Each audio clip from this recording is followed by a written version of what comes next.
Hi, welcome to my channel Triple E7. In this video, we will study what are databases and what are database management systems. Why to study database management systems? These database management systems act as backend for many web applications, for example, Flipkart, Amazon. In these websites, there is a lot of data that is coming in that has to be managed. The data can be related to customers or the products. So all these data is maintained in the backend by database management system. And these are also used in data science field for analyzing data, for structuring the data, and so on. We will look at what are databases, logical database design, relational model, components of DBMS, data warehouses. So what are databases? A database is a collection of related data. DBMS is a software that is used to create, maintain, and access databases. Database management system typically consists of database engine, which is a part of the program that actually stores and retrieves data. Examples of different softwares of DBMS include MS SQL, MySQL, PostgreSQL, etc. A database typically consists of tables. These are nothing but collection of related records. Let us look at the data hierarchy. Data hierarchy begins with columns or fields which hold single pieces of data and rows uh, in which there is groups of related fields and tables which is a collection of related records, database that contains group of related tables. So this is the data hierarchy from smaller to bigger: columns, rows, tables, databases. Interaction between the user, DBMS, and database.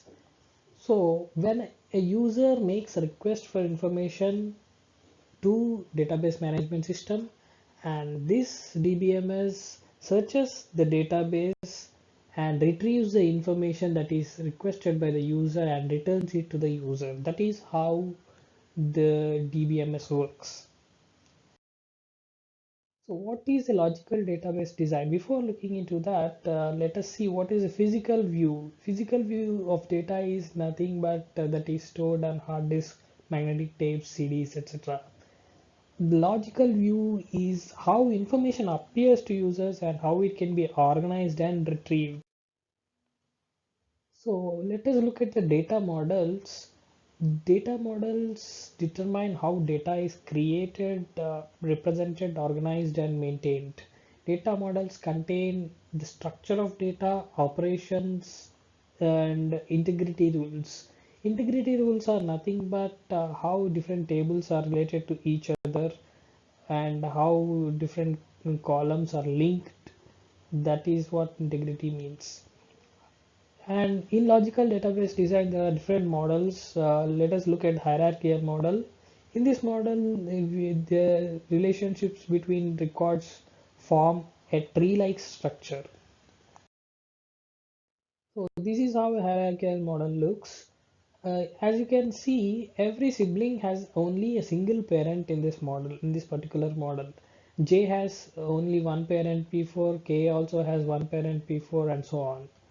So let us look at the one more model, which is network model. It is similar to the hierarchical model, but records are organized differently. It includes multiple parent and child records. So this is how a network model looks. As you can see, cash and credit are the child siblings in sorry childs in this model, which have number of parents. It is not a single parent to the cache. If you take this one cache here, you can see here this has three different parents: 111, 222, and 333. So that is how the network model is. And what is a relational model? Relation models are nowadays used in almost all the industrial sectors. This uses a two-dimensional table of rows and columns of data. Rows are records, columns are fields. So in these relational models, there can be one-to-one relation, one-to-many relation, and many-to-many relations. For example, if you take books and authors, a single book is written by single author. So here we say that book the relationship between book to authors is one-to-one relation. But one author can write many number of books.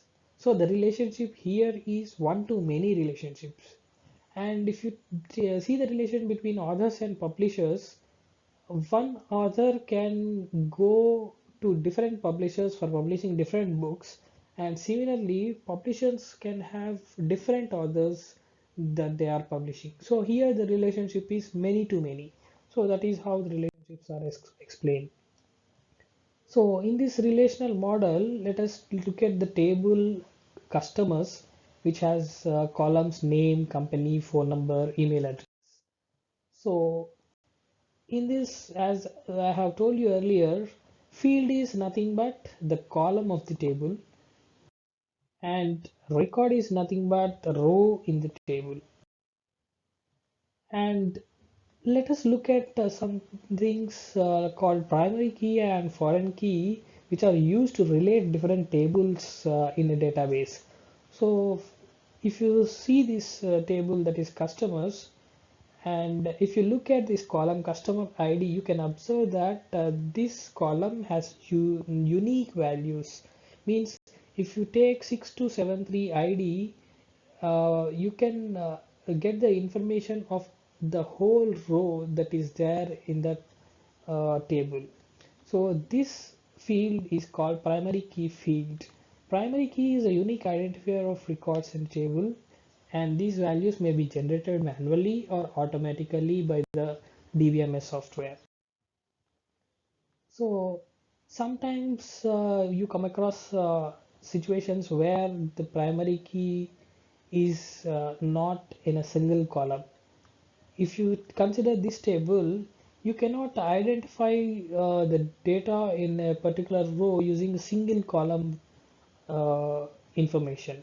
So in these cases, you take two columns, consider two columns as primary key fields, and this kind of situations, so this primary key is called compound key. A primary key can consist of more than one field. So what is a foreign key?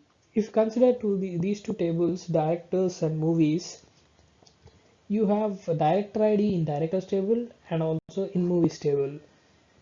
So when you want to link these two tables, primary key in director table is director ID, and here the director ID can be used to relate these two tables. So this director ID in movies table is called foreign key field. So this is called the parent table and this is called the child table here. In relational models, there is something called normalization, which is used to reduce redundancy and improve data integrity. Data integrity improves accuracy and consistency. So this normalization helps with the speed, accuracy, and efficiency of the database. The two main objectives of normalization is to eliminate redundant data and ensure data dependencies make sense. Means storing only related data in a table. That is, if any redundant data is there, number of columns are repeating, that should be avoided. This also reduces the space of database that it is occupying. So uh, retrieves data from retrieving data from tables can be done by using operations such as select, join, intersection, union, difference. So these are different kinds of operations that are done in the database management system. So what are the components of a DBMS? A DBMS consists of database engine, data definition, where and data manipulation, application generation, and data administration. We will look at these in detail. So a database engine is heart of DBMS software. It is responsible for data storage, manipulation, and retrieval. It converts logical requests from users into their physical equivalents. So data definition creates and maintains the data dictionary, defines the structure of files in a database, means how the data is stored, and makes changes to database structure like adding and deleting fields, changing field size, meaning if you take a column, the number of characters that should be there in the column, those all things are defined by using this data definition. And even the data types, whether it should be integer or strings, character type, all these are defined by data definition. Data manipulation is used to add, delete, modify, and retrieve records from a database. This data manipulation uses SQL. So the full form of SQL is structured query language. Application generation, these are design elements of an application using a database. This consists of data entry screens, interactive menus, interfaces with other programming languages. Mostly these application generation is used by IT professionals and database administrators. Data administration is used for the tasks like backup, recovery, security, and change management. It is used to determine who has permission to perform certain functions like create, read, update, and delete. These are also called CRUD operations: create, read, update, and delete. So let us look at what are data warehouses. First, do you know what a warehouse is? A simple warehouse is what where the things are stored. So if you take a agricultural warehouse, all the grains and agricultural products are stored in that warehouse. Similarly, data warehouse is a collection of data from a variety of sources. Sources can be from anywhere.